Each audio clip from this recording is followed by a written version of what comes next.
This episode of the BREWtally Speaking Podcast is brought to you by On Point Pomade. Keep your beard and hair looking on point with their line of pomades and beard oils over at onpointpomade.com. Use our code BSP15 at checkout and get 15% off your total purchase order. So thanks again to On Point Pomade for sponsoring our show.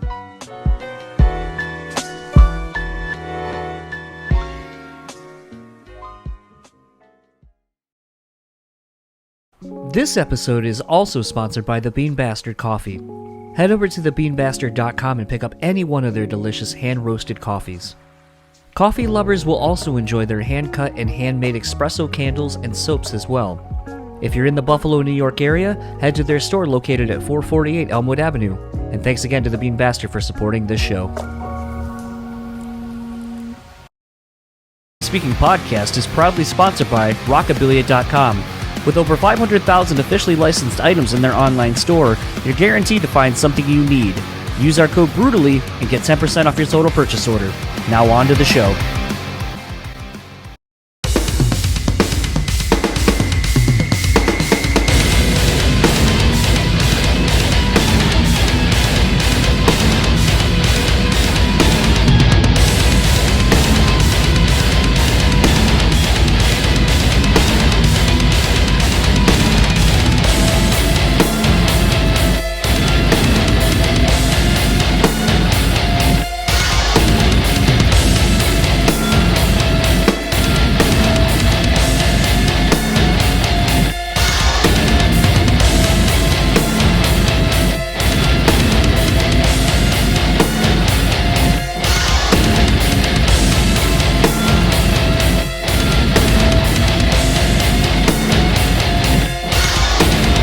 What's up, everybody? Welcome to another episode of the BREWtally Speaking Podcast. I am your host, John, and this episode's guest is Sal of Stained.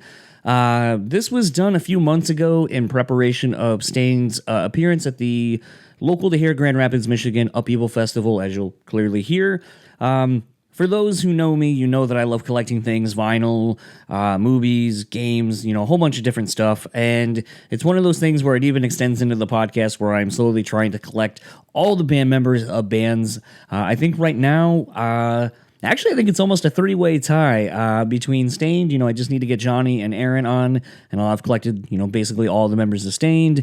I just need to get Adam D from Killswitch, and that will complete all of the Killswitch camp, as well as the Atreyu camp. I just need to get Kyle, their new drummer, and then I'll basically talk to all of Atreyu. So we're kind of in a rush to see what band I will get to talk to every member of the band first, but this was a fun one with Sal. Granted, it's a quick little 20 minutes, or so with him. It's kind of funny because Sal had joined the band a couple years ago when famously John, the original drummer of Stained, was kind of booted from the band. And if you haven't seen the making of documentary of the self-titled record, I think it kind of showcases all of why that happened, which is really interesting. That was a documentary, I think, outside of Chimera's The Impossibility of Reason making of documentary and some of the other records that they have made, where it's just one of those where it's like, man, this is a warts and all documentary of the bad sides of being in a band and how there's infighting and people just bitching at each other and stress and all of that. And it's really fucking hard to watch. I recently watched the documentary again, the Stained one, and man, it doesn't really kind of paint Aaron or a lot of the dudes in a good light, but the fact that they came out with what I think is still a really good return to form record of kind of the heavier sound,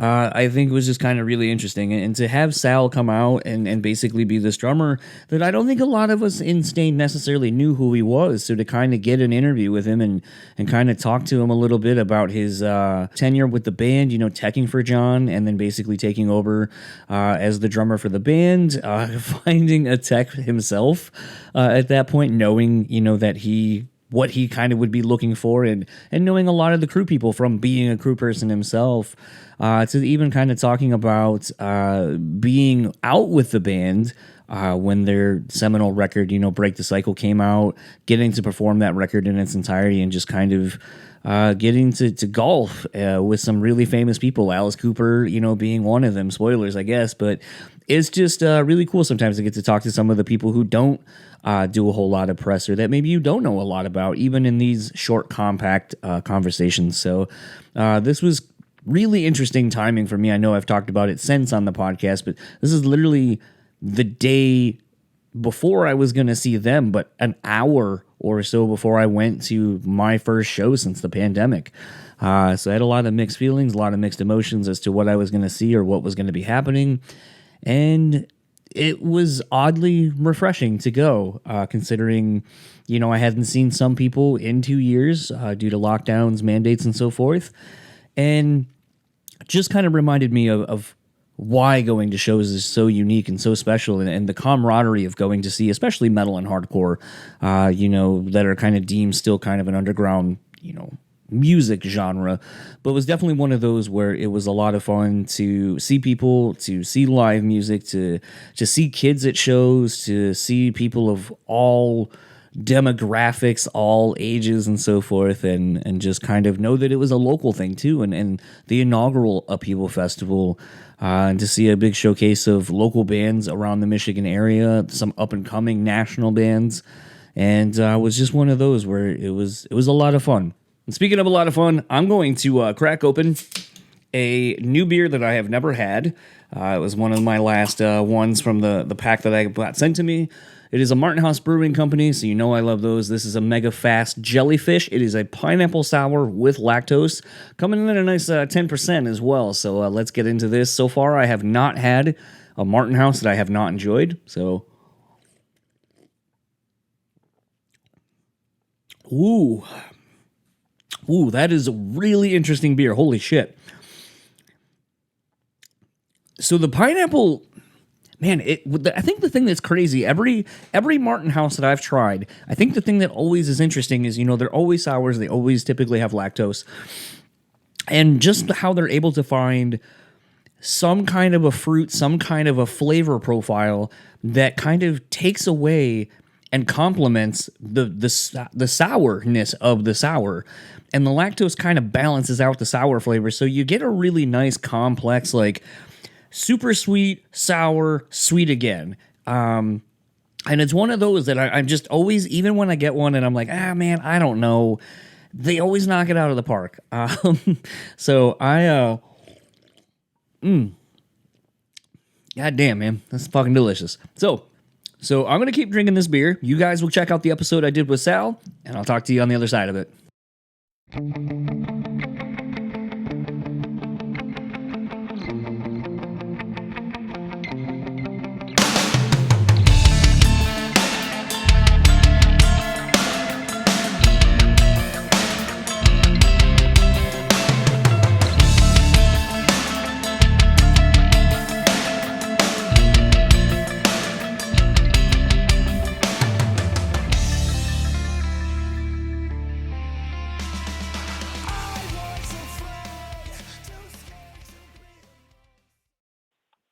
Hi, John. This is Sal from Stained. Hey, how are you doing? Good. How are you? Good. Can you hear me all right? Yeah, I can hear you fine. Cool. We'll get right into it, and we'll let you get back to your checking into your hotel. Awesome. Thanks. So this is going to be super loose. I had the pleasure of talking with Sal, the drummer of Stained, who are playing night 2 of the inaugural Upheaval Festival here in Grand Rapids, Michigan.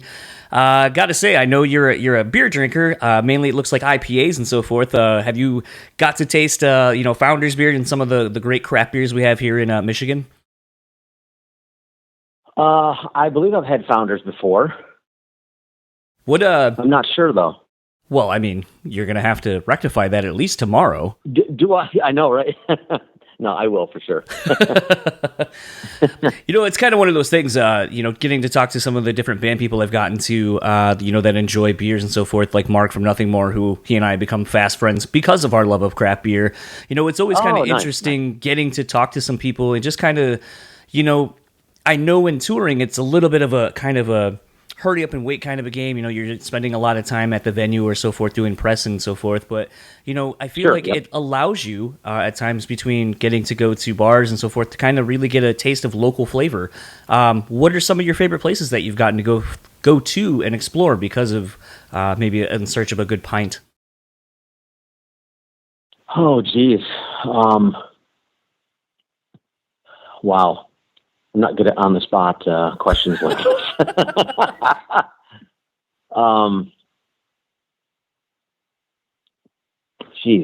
Boy, this is bad.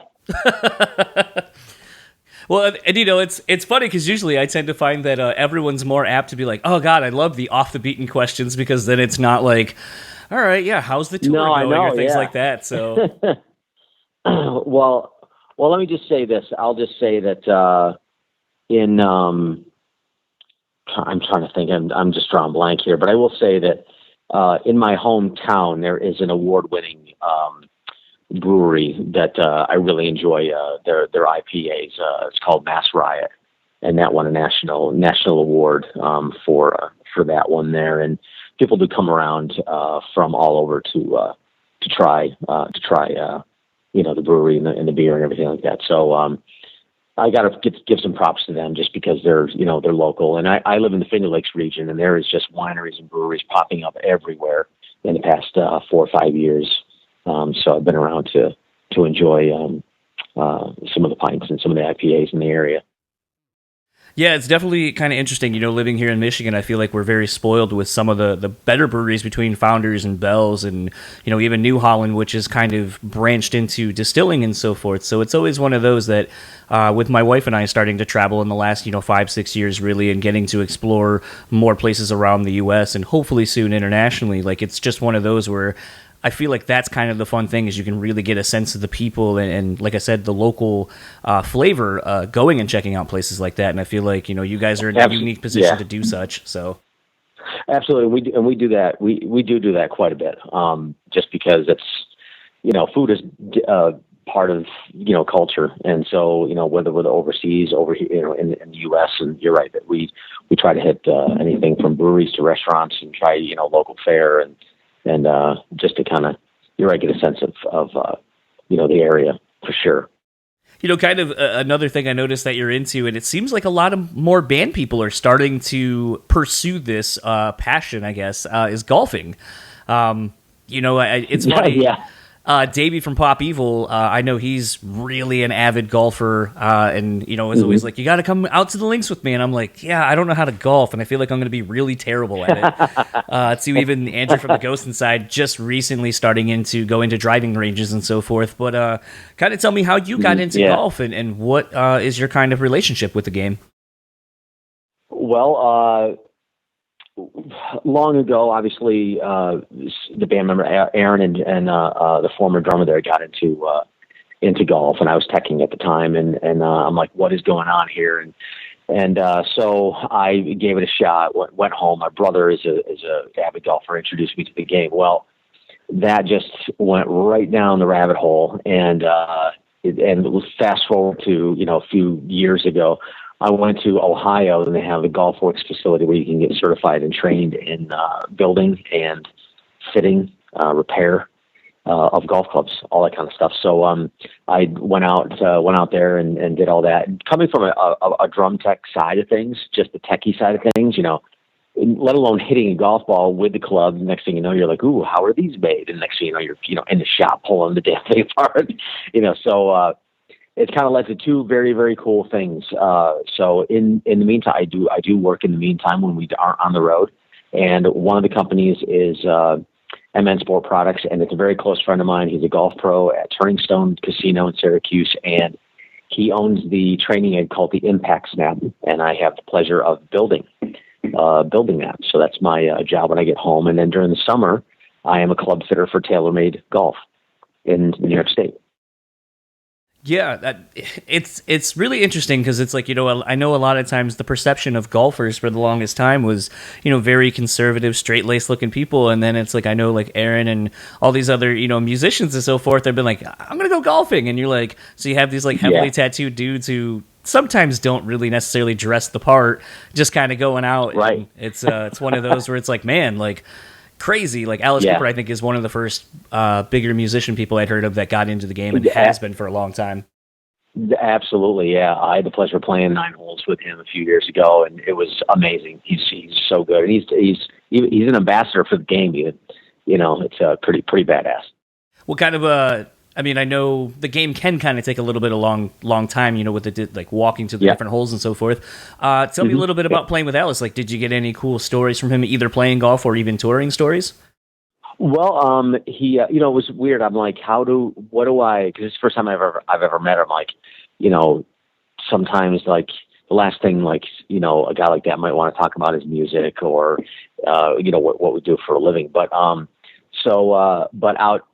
he made me feel super comfortable, and he loves watches. I think he collects watches, and then, he's just a huge movie buff.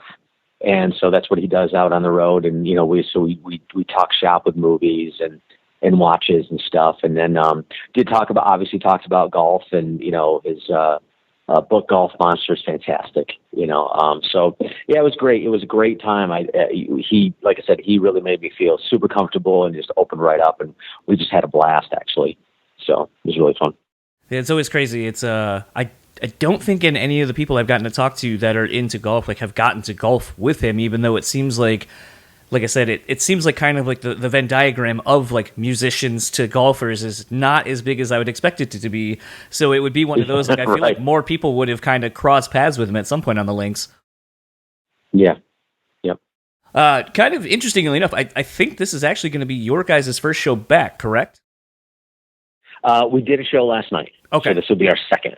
Yeah. The Upheaval, are you talking about the Upheaval in Michigan? Yep. So that'll be tomorrow. That's tomorrow. So we're at, we did, what did we do last night? Is it the one in Wisconsin? Wisconsin. We did Rockfest. Yeah, we did Rockfest, and then we're at Hard Rock in Sioux City, Iowa today, and then we'll see you guys tomorrow in Michigan, and then we head back to another casino in Iowa. So it's just a 4-show prep before we actually hit the road with Korn.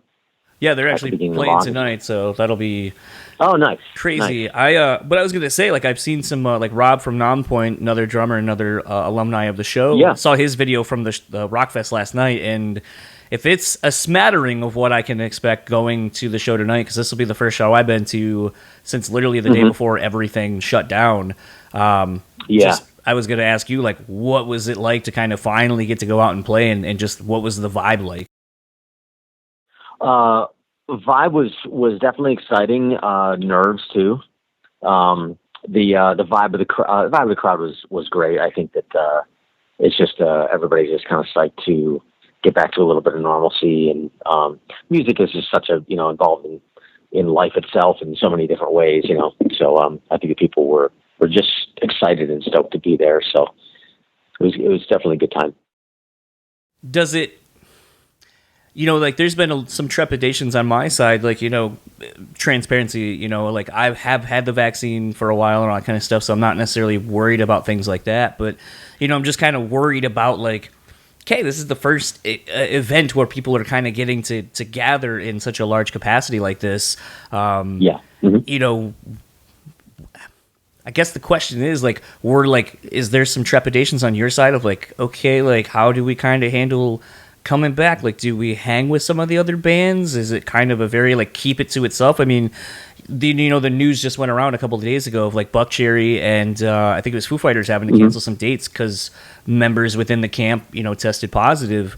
So is there kind of, I don't know. I guess the question is, like, my last touring experience basically was seeing just how we were kind of downplaying this to literally an hour later, you know, I'm getting ready to talk to Justin from Killswitch, and it's like, Portland's canceled, most of the West Coast is canceling, like, it looks like this is actually really serious and we're done. To now, you know, like, I don't know, it just kind of feels weird to get ready to be like, last thing I was at was full bore, and now here we are and we're full bore. Like, how does everything change from your perspective, getting ready for these shows and being at the events themselves, I guess? I know it's a long-winded question. No, it's okay. It kind of depends on, I think all of us are just kind of, we kind of seek out and quickly learn who is comfortable, who is not. And so, you know, we hang, I had a great, I hung with, had a great conversation with Joey Belladonna. Joey and I are from the same area, Central New York. And so we had a great time. We were comfortable, you know, and stuff like that. And then you kind of, like, you know, just have to be aware and respect who is and who isn't, you know. but things seem to be, going fine. And I think that all of us are in the same boat about being excited to be here too, but also be safe and be careful, like I said, mindful or respectful of how other bands want to work things.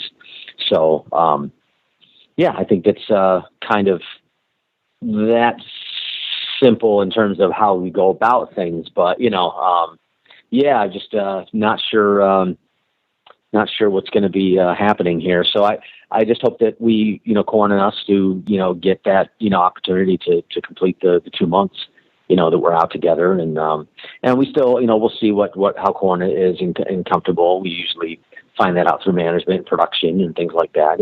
And then we'll just do what we all have to do in order to be out on the road together and be safe and get some shows in. Yeah, absolutely. It's crazy. I was just thinking as you were talking about Joey Belladonna, like having the pleasure of getting to see Anthrax the last couple of touring cycles that they've done. Yeah. And coincidentally, he went to Founders for our open mic night after their show here and did some Journey songs. And it was like it was crazy just to be like, I'm having a beer after the show and holy shit, there's Joey Belladonna. What is he doing? Oh, he's doing a Journey right. cover. Like, holy shit. Yeah. Wild. Yeah. You guys recently did the Break the Cycle live stream, and, I got to talk to Mike, yes. Kind of looking back 20 years on that record. Obviously, you weren't the drummer for the band on that record, but what did that record mean to you, and how was playing all those songs for the record? Well, I'll start from a teching standpoint, and obviously I started with Stained in 99, so I was able to come in right after almost in the beginning of the long touring cycle of Dysfunction.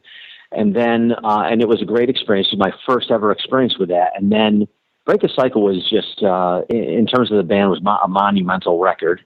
And it really boosted everything in terms of being out on the road, how big shows, how popular how popular the band was, and just growing and growing and growing. So, and that was awesome to see and witness as part of the crew, which was amazing. But obviously, at the end of 2010, beginning of 2011, I think is when things started changing, and I became the drummer. So I loved the fact that the band. I love playing the songs, and I truly loved what the former drummer John did. And everything is pretty much there, but the band also allows me to have a Sal character too, because we all play our instruments differently. So, but yeah, it was awesome to be a part of it, sitting on a drum throne instead, this time around versus, setting up a drum kit, for that touring cycle. Yeah, definitely one. I had seen the band actually opening for Korn on the Sick and Twisted tour, so that, even going back between you guys way back then, to even see the Break the Cycle album cycle probably 3 or 4 times growing up. But here's kind of a weird question. I knew you teched for the band. I just didn't necessarily know how long you had been with the band. But it's kind of funny. Like, sometimes I love talking to. I always seem to get along really well with drummers for some reason, but I also like talking to people that have kind of done a lot more behind the scenes stuff in the industry and so forth, because I feel like, I feel like you appreciate things a little bit more because you've had to do the grind where I gotta set everything up, but you're the reason the show happens essentially, or one of the components of making the show happen. Versus now basically being, the credit everyone throws, like, man, that was a great show, and you're like, it was. I only did like an hour and a half of this. There's so much more. I guess a fun question for you: what did you look for when you were looking for your tech? I wasn't. I guess my approach to it was, let's have fun first, and and then grow from there. And I got kind of lucked out too, because the first drum tech I had, his name was Mark Bennett, and interestingly enough, Mark is now the artist relations of my drum company that I use, which is kind of circled back around, which was kind of nice.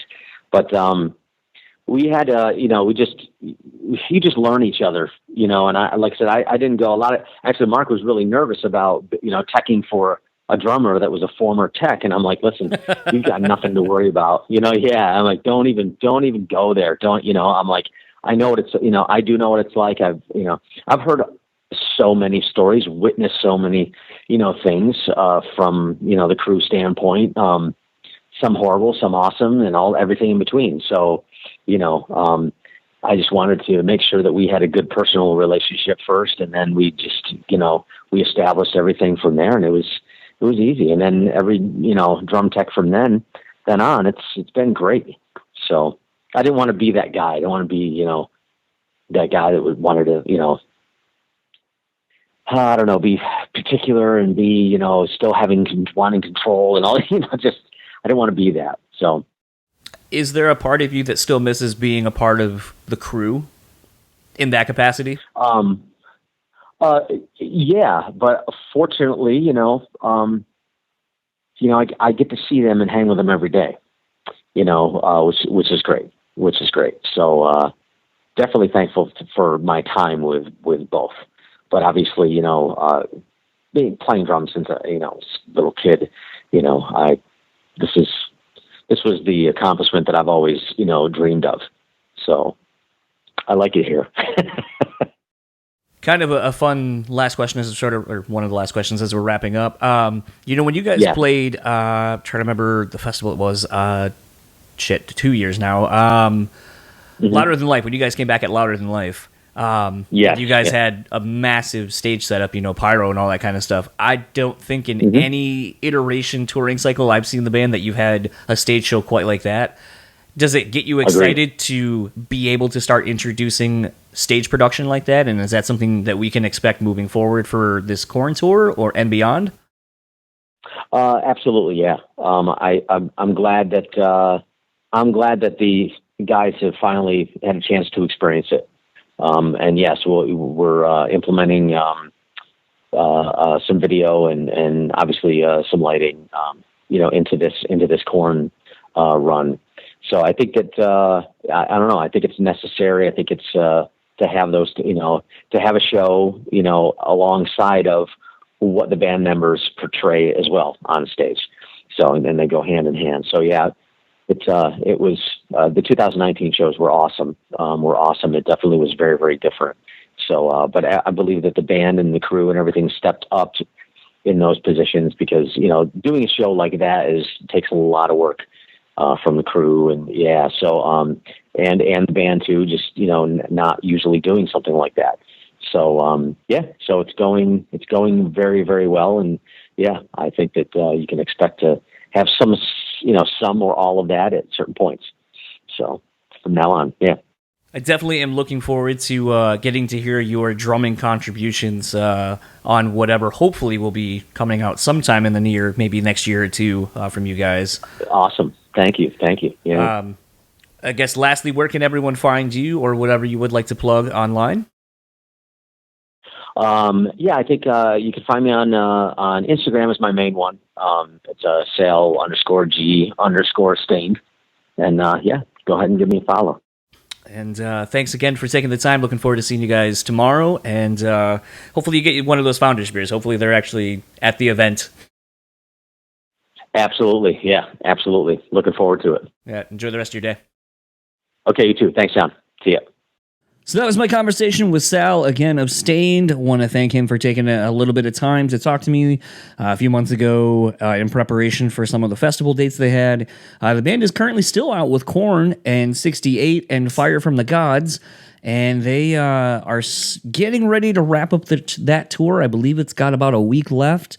Surprisingly, Stained Camp had no issues the whole tour. I know Korn kind of got hit with a few different things, obviously with Fieldy not being able to do the tour. I saw that firsthand on the first show that we saw here in Grand Rapids at Upheaval. If you go onto our YouTube channel, you will see that video actually of them playing the first song without Fieldy. And I know a lot of you have seen it because that thing is almost at 50,000 views. So that was pretty wild to wake up to pretty much the next day to see that. But Stain, thankfully, did not have any issues completing the tour, knock on wood so far. And I'm wondering if they're going to start working on a new record. That would seem like the logical thing. At this point, they've celebrated the 20th anniversary of Break the Cycle. They kind of went out and did, a full-on tour. They played festivals. So logically, it would seem that it's time for a new Stained record to start being recorded. So I guess time will tell on that. It'll be interesting to see what Sal brings to the band, what kind of sounds he kind of incorporates into the band. He does great on the old material, but I always get excited, especially with drummers, to see what they bring to the table. I think Every Time I Die is a great example of how a band can bring in somebody new to the fold in the drumming capacity and just kind of gives the band new life. So very much interested to see where this band goes from there.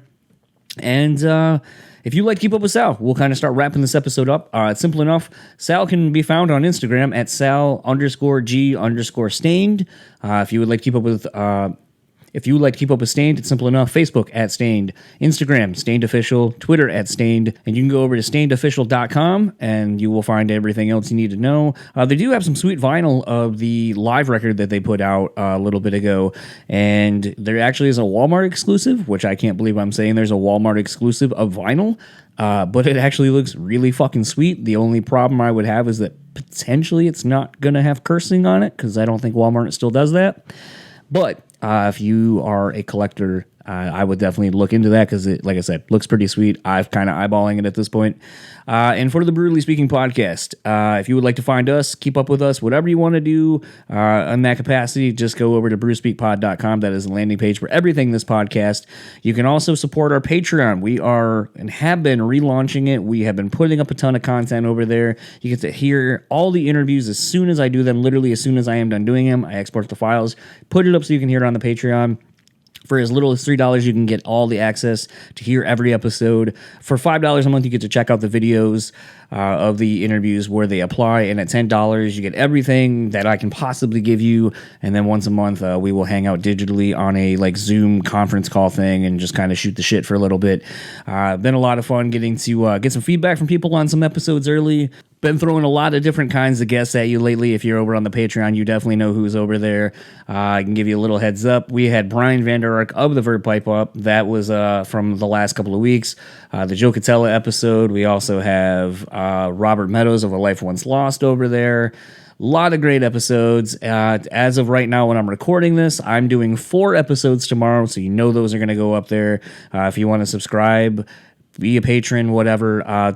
Tomorrow, tentatively, I will have Phil from All That Remains coming back on, talking about the fall of ideals. We have Malcolm from X Unlocking the Truth, talking about his new solo stuff. I also have Jamie Madrocks of Twisted coming on to talk about their new rock record. And I got a new friend that I just met that kind of will allow me to start parlaying and dipping my toes into the sports world a little bit more than I have. So if you sound interested in any of those, come on over, patreon.com/BrewspeakPod. Love the support. And also want to support our sponsors for supporting us throughout all of this. So support them if you can. Bean Bastard, go to thebeanbastard.com, pick up some delicious coffee. Go to the Brick and Mortar in Buffalo, New York if you are around the area. How about that Bills win this past weekend? Holy shit. On Point Pomade, keep your beard and hair looking on point. Use our code BSP15 and take 15% off your total purchase order. And last but not least is rockabilia.com. They have over 500,000 items in their online store. Don't have to worry about the integrity of those items either, because they are 100% officially licensed through the bands. So not only supporting Rockabilia, this podcast, but you're also supporting the bands you love. It is a win-win-win. That is a trifecta. But wait, I can actually make it a even better thing. If you use our code BREWtally, you get 10% off your total purchase order. Look at that. Saving you money, and you look fly when you buy the gear from Rockabilia. And for the BREWtally Speaking Podcast, I am John, and I'll see you all next week, where our guest is Joe Catella of Dead. He returns. It was a lot of fun. Can't wait to hang out with you all in that episode. We'll see you then. Oh, that fucking sucked. Shao Kahn, what'd you think? That was pathetic. Yeah. Coach, what'd you think? Fucking embarrassing! Okay. I mean, I knew it was gonna fucking suck, but think those guys were a little rude. Austin Powers? How about no? Okay, I thought we were going to get the Austin Powers vote. We did not. John, use that for your podcast. It fucking sucks. But you knew what you were getting into. It will result in less listens.